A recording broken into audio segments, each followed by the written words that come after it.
pemirsa semua, di sini kita akan mengunjungi seorang pengusaha yang mempunyai usaha di bidang sepatu yang terkenal di daerah Yogyakarta. Pengen tahu? Yuk kita temui.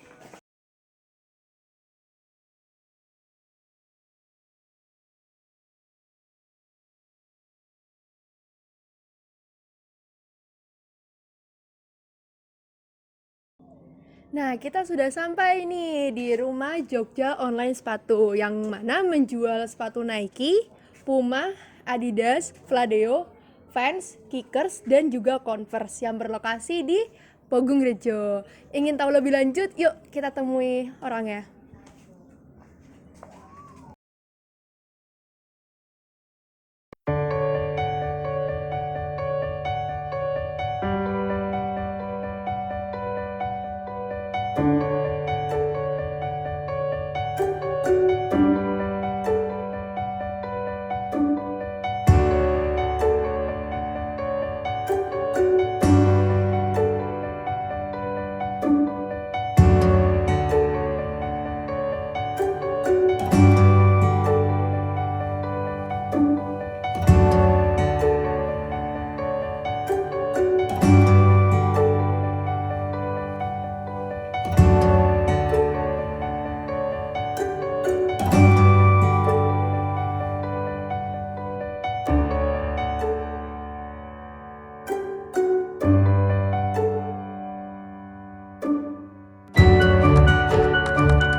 Halo, selamat sore pemirsa. Di sini saya Kamlia Vers Mumtaz dari Universitas Gadjah Mada bersama Mbak Ika Wati. Boleh nih Mbak untuk say hello kepada pemirsa semua di luar sana. Halo, selamat sore pemirsa. Perkenalkan saya Ika Wati Nurjana, biasa dipanggil Emak Ika. Baik, di sini saya akan menanya nih Mbak mengenai barang apa aja sih yang akan Mbak jual.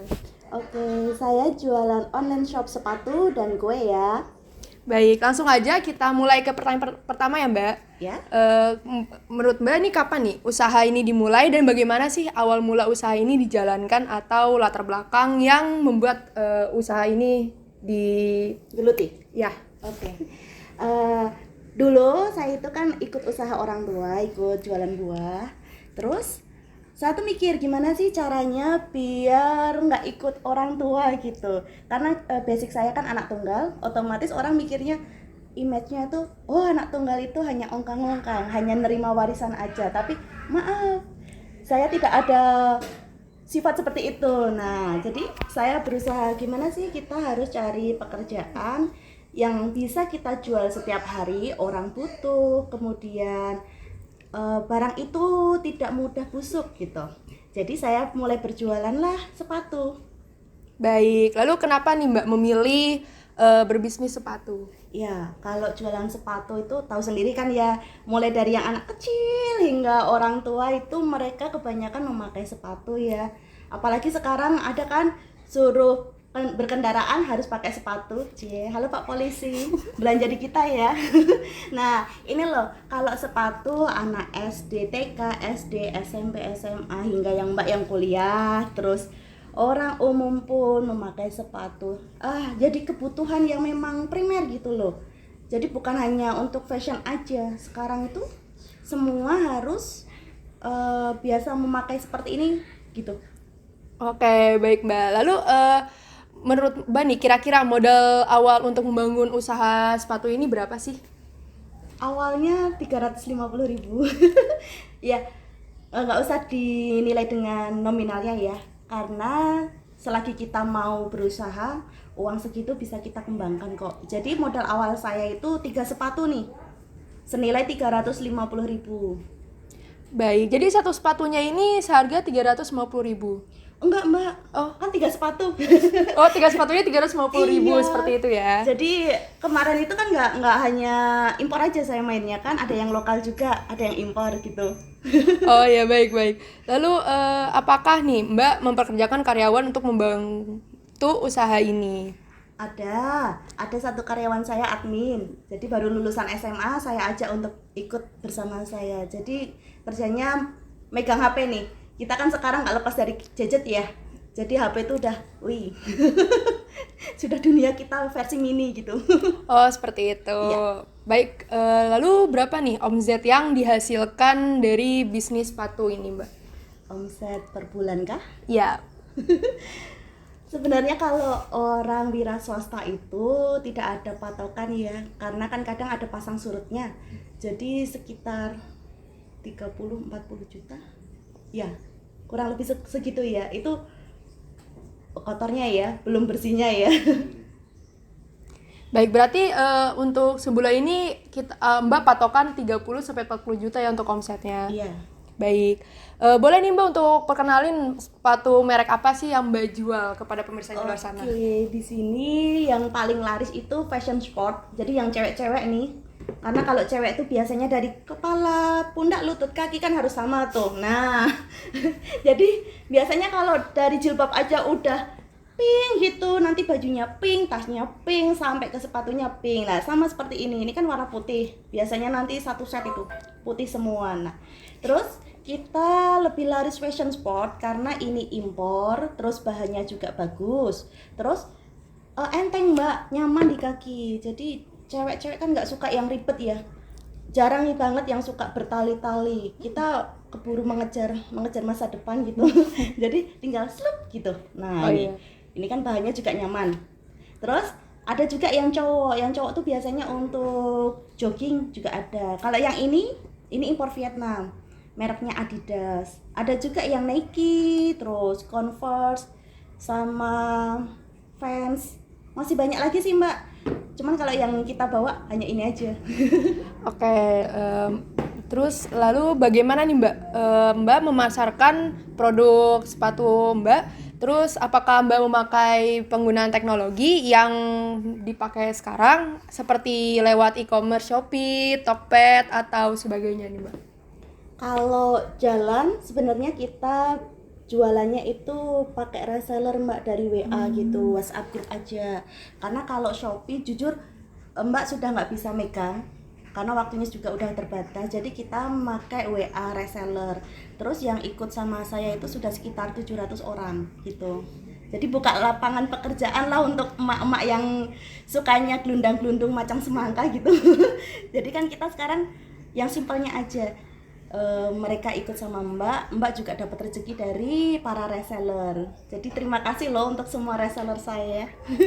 Baik, lalu nih Mbak, Mbak kan sudah memperkenalkan nih produk Mbak seperti sepatu. Ada nggak sih Mbak usaha selain berjualan sepatu? Kalau usaha lain ada kue. Nah ini kue kacang asli Jember sama ini kue semprit. Jadi mbak ada teman tuh di Jember sana. Jadi memang kan laris tuh kue kacang di sana tuh.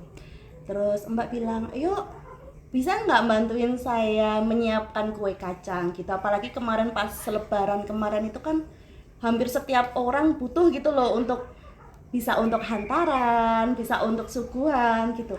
Jadi kemarin alhamdulillah loh tembus sampai 1.500 toples gitu selama lebaran kemarin. Baik, berarti ini boleh nih Mbak untuk memperkenalkan kuenya kepada pemirsa. Kue apa aja sih Mbak yang Mbak produksi? Ya, kuenya untuk yang sekarang ada baru kue kacang sama semprit. Cuman kalau pas lebaran biasanya tuh macam-macam, nggak cuma 2 macam ini. Ada yang kue pisang, terus nanti sagu yang model keju, model kacang. Rasanya itu loh. Jadi nggak cuma 2 ini. Karena kalau makin bervariasi otomatis untuk daya beli masyarakat itu lebih banyak. Jadi kan ada tuh bapaknya sukanya kue kacang, nanti emaknya beda lagi gitu. Nah, jadi kalau lebaran mbak nyiapkan sekitar 5-6 macam kue gitu mbak. Oke. Lalu nih Mbak, kan Mbak udah memperkenalkan sepatu dan juga kue nih kepada pemirsa semua di sana. Ya. Berarti berarti Mbak ini lebih fokus berjualan di sepatu atau kue atau dua-duanya, Mbak? Kalau rezeki itu ya dua-duanya sebenarnya, cuman kalau fokusnya kan ke sepatu Mbak, karena kalau kue kan ibaratnya hanya untuk pelengkap aja gitu, sambil menyelam blebek-blebek sambil menyelam kita sekalian untuk mencari rezeki yang lain yang bisa menopang gitu. Berarti untuk fokusnya itu ke sepatu dulu ya, Mbak. Nanti kalau misalkan ada waktu senggang bisa berjualan kue gitu ya, Mbak, Iya, kepada semuanya. iya betul. Baik. Lalu ada nggak sih, Mbak, memiliki strategi penjualan nih dari penjualan sepatu dan juga kue? Strateginya itu kalau sepatu ya sebisa mungkin kita jual dengan harga yang tidak terlalu tinggi, karena kalau kita jual dengan harga tinggi sama dengan penjualan di toko, otomatis online shop itu akan kalah. Apalagi kan kita nggak punya toko nih, jadi kita hanya memanfaatkan WA aja. Kalau harganya tinggi, otomatis orang untuk beli susah gitu.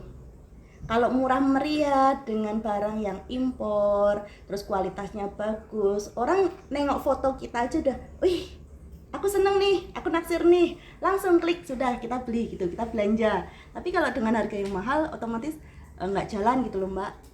Oke.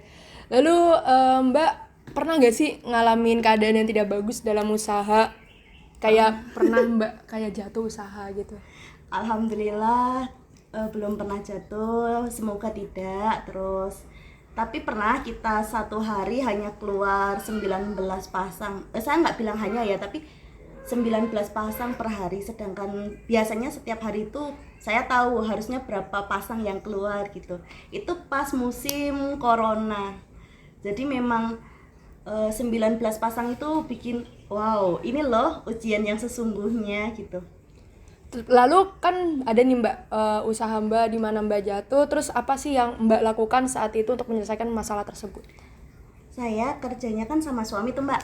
Iya. Jadi 19 pasang itu suami kan kaget juga. Loh, Dek, beneran nih ngantar 19 pasang. Terus saya bilang ke suami, bener, nggak apa-apa. Kita sudah biasa, ibaratnya sudah biasa ketemu rezeki. Kalaupun rezeki belum datang sesuai dengan harapan kita, ya kita harus tetap terima, harus tetap semangat. Jadi 19 pasang itu saya minta tolong ke suami, minta tolong ya, tolong diantar. Walaupun itu hanya segitu, saya bilang kayak gitu.